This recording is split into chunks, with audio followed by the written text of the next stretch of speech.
Learn English easily with simple, real-life conversations. Hello, everyone. Welcome back to Real Talk English Now. I'm Emma. And I'm James. Hey, Emma, how are you today? I'm doing great, James. I'm so excited about today's topic. Me too. Today we're talking about something really useful.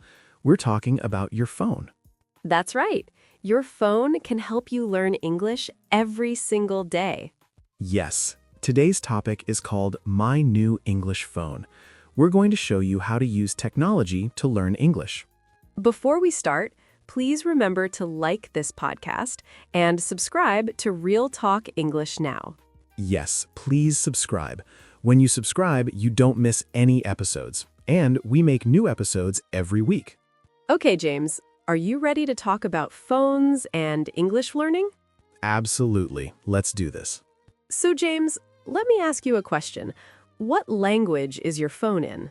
That's a great question, Emma. My phone is in English. What about yours?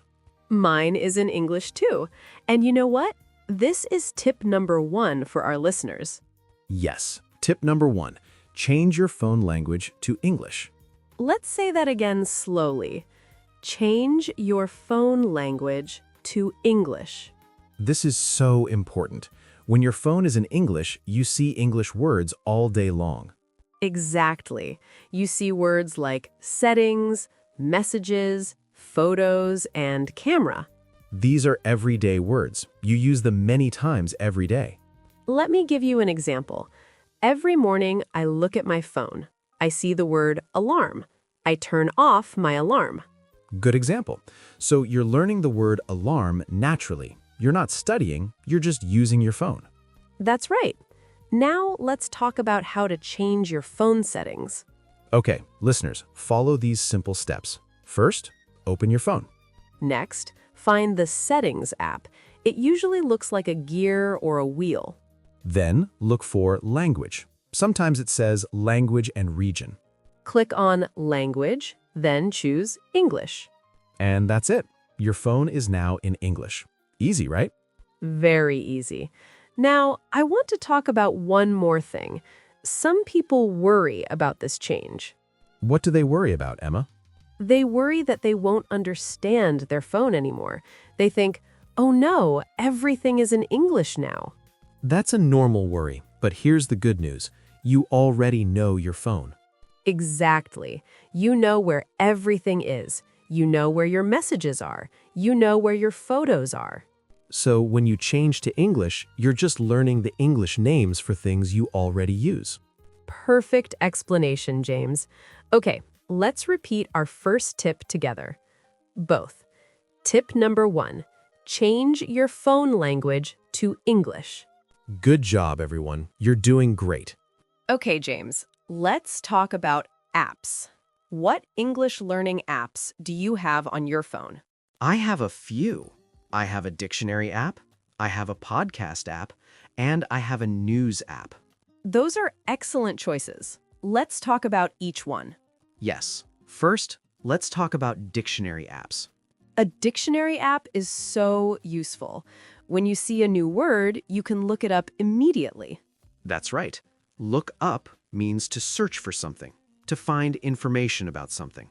Let's use it in a sentence. I don't know this word. I need to look it up. Another example, yesterday, I looked up 5 new words in my dictionary.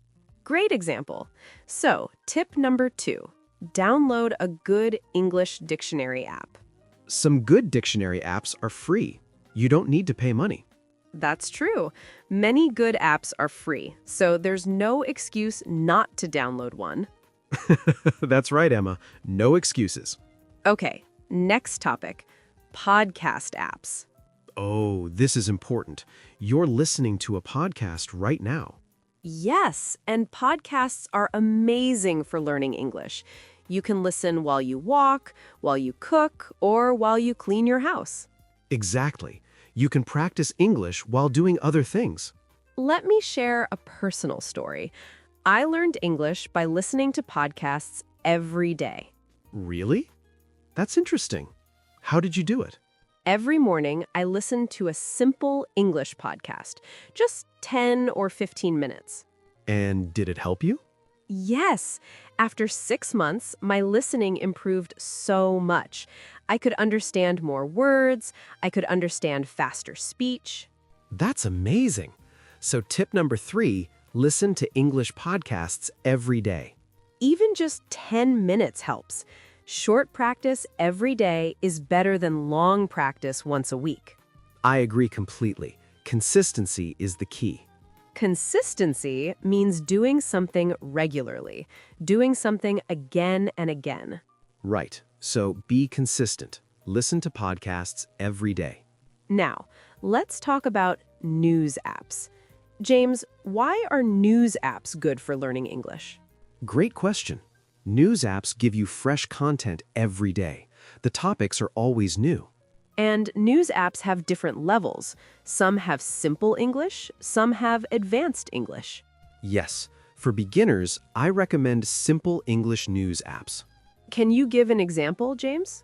Sure, there are apps with easy English news or news in slow English. Those are perfect for A1 and A2 learners. Tip number 4, read simple English news on your phone every day. Start with just one article, one short article every day. And here's a bonus tip, read the same article twice. Oh, that's a good tip. Read it once quickly, then read it again slowly. Yes, the second time you understand more. You notice more details. Excellent advice, James. Okay, let's review our tips so far. Tip 1, change your phone language to English. Tip 2, download a good English dictionary app. Tip 3, listen to English podcasts every day. And tip 4, read simple English news on your phone every day. You're doing awesome, everyone. Okay, James, now let's talk about your phone's special features. Oh, yes. Modern phones have many helpful features for language learners. Let's start with voice assistants. James, do you use a voice assistant? Yes, I do. I use it every day. What's a voice assistant? Well, it's the technology that talks to you on your phone. You can say, "Hey Siri," or "Okay Google," or "Hey Alexa." And then you can ask questions in English. This is great for practicing your speaking and practicing your pronunciation. Pronunciation means how you say words, how you make the sounds of words.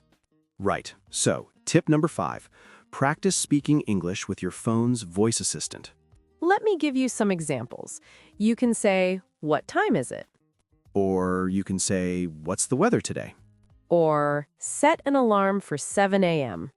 These are simple sentences, but they help you practice. And here's the best part. The voice assistant only understands you if your pronunciation is good.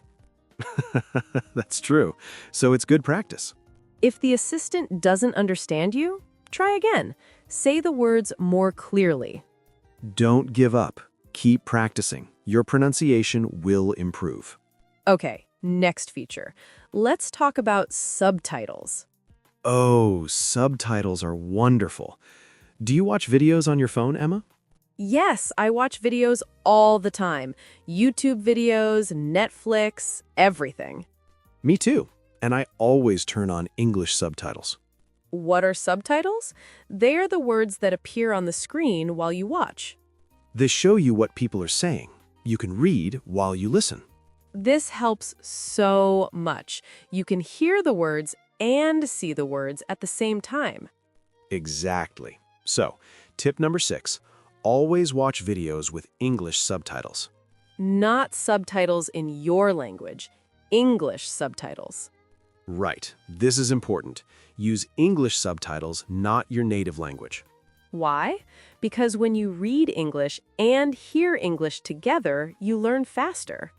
You learn how words are spelled. You learn how words are pronounced. Let me share another personal tip. Sometimes I watch the same video twice. Oh, interesting. Tell us about that. First, I watch with English subtitles. I try to understand everything. Okay, and then? Then I watch again without subtitles. I test myself. Can I understand without reading? That's a brilliant strategy. I'm going to try that. It really works. You should definitely try it. Okay, one more feature. Let's talk about typing. Yes, your phone's keyboard is also a learning tool. That's right. When you type in English, you practice spelling. And modern keyboards are smart. They suggest words for you. So, tip number 7, text your friends in English. Or write notes to yourself in English. Or keep a daily journal in English on your phone. A journal is like a diary. You write about your day, your thoughts, your feelings. You don't need to write a lot, just 2 or 3 sentences every day. For example, today was good. I learned 5 new words. I feel happy. Simple sentences like that are perfect. And when you write every day, your English improves naturally. Absolutely. Writing is such an important skill. Okay, James, let's talk about something really powerful. What's that, Emma? Making your phone your personal English teacher. Oh, I love this idea. Tell us more. Well, think about it. You look at your phone many times every day, right? That's true. I probably look at my phone 50 times a day, maybe more. Exactly. So why not use those moments to learn English? Great point. So how do we do this? First, change your wallpaper. Put English quotes or phrases as your wallpaper. Oh, that's clever. Every time you open your phone, you see English. Right. You could put a motivational quote, like, learn something new every day. Or practice makes perfect. Or never give up on your dreams. These are simple, positive messages, and they're in English. So, tip number 8. Use English quotes as your phone wallpaper. Change the quote every week. Keep it fresh and interesting. Great idea. Okay, next suggestion. Labels and reminders. Yes, your phone can remind you to practice English. You can set daily reminders. For example, practice English for 10 minutes. Or learn 3 new words today. Or listen to an English podcast. These little reminders help you stay consistent. Remember that word? Consistent means regular, doing something every day. Right, consistency is so important for language learning. Tip number 9. Set daily English learning reminders on your phone. Make it a habit. Make it part of your daily routine. Routine means the things you do every day, your regular activities. For example, my morning routine is wake up, shower, eat breakfast, check my phone. Good example. And you can add practice English to your routine. Absolutely. Now, let's talk about another cool idea. What's that? Taking photos of new words. Oh, I do this all the time. Really? Tell us about it. When I see a new English word somewhere, on a sign, in a store, anywhere, I take a photo. That's such a practical idea. Then, later, I look at the photo, I look up the word, I write down the meaning. So you're building your own personal dictionary with photos. Exactly. It's fun and effective. Effective means it works well. It gives good results. Right. So, tip number 10, take photos of new English words you see. Build your own photo vocabulary book. Your phone makes learning English easy and fun. It's like having a teacher in your pocket. Wow, James, we covered so much today. We really did. Let's quickly review all our tips. Okay, tip 1, change your phone language to English. Tip 2, download a good English dictionary app. Tip 3, listen to English podcasts every day. Tip 4, read simple English news on your phone every day. Tip 5, practice speaking English with your phone's voice assistant. Tip 6, always watch videos with English subtitles. Tip 7, text your friends and write notes in English. Tip 8, use English quotes as your phone wallpaper. Tip 9, set daily English learning reminders on your phone. And tip 10, take photos of new English words you see. That's a lot of great tips. You can start with just 1 or 2. Yes, don't try to do everything at once. Start small. Maybe start with changing your phone language. That's easy. And remember, your phone is a powerful learning tool. Use it every day. Now, we have a community question for you. Yes, we want to hear from you. Here's our question. Which tip will you try first? Will you change your phone language or download a dictionary app? Or maybe you'll start listening to podcasts every day? Tell us in the comments. We read all your comments. And we love hearing from you. Your feedback makes us so happy. Yes, we're so proud of you for learning English. You're doing amazing. Remember, learning a language takes time. Be patient with yourself. Practice a little bit every day. You will improve. We believe in you. Thank you so much for listening to Real Talk English Now. Don't forget to subscribe and like this podcast. We'll see you next week with another helpful episode. Until then, keep practicing, keep learning. Goodbye, everyone. Good luck with your English.